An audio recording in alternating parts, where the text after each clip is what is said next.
नमस्कार, आप देख रहे हैं छोटा नागपुर लाइव और मैं हूं दशरथ प्रधान। घाटशिला उपचुनाव सिर्फ एक सीट का चुनाव नहीं बल्कि झारखंड की राजनीति की धड़कन बनने जा रहा है।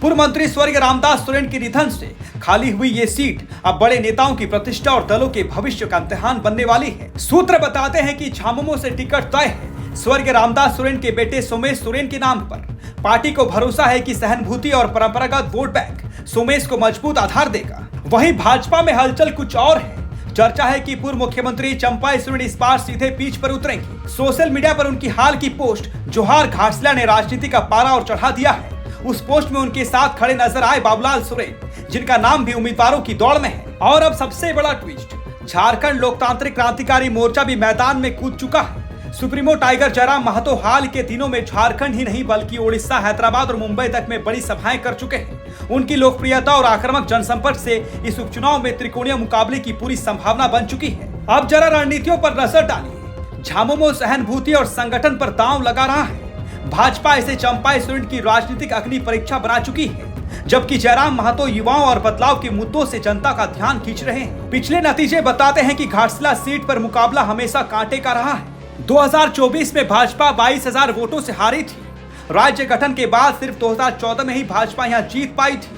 बाकी 3 बार झामुमो और 2 बार कांग्रेस ने बाजी मारी। मतलब यहां हारने वाला भी कभी बहुत पीछे नहीं रहा। और यही वजह है कि चंपाई सोरेन इस बार कोई रिस्क नहीं लेना चाहते।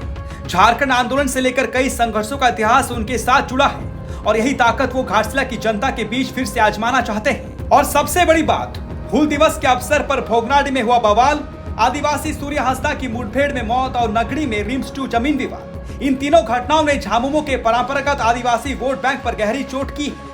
राजनीतिक विश्लेषकों का मानना है कि इन मुद्दों का सीधा असर घाटशिला उपचुनाव पर पड़ सकता है। कहीं न कहीं बड़ी संख्या में आदिवासी मतदाता अब झामुमो से दूरी बनाकर पूर्व मुख्यमंत्री चंपाई सोरेन को अपना नेता मानने लगे हैं और यही बदलाव इस उपचुनाव को और अधिक दिलचस्प बना रहा है। वहीं राजनीतिक विशेषज्ञों का मानना है कि अगर जयराम महतो वास्तव में भाजपा और झामुमो को सीधी चुनौती देना चाहते हैं तो उन्हें एक बड़ा कदम उठाना होगा।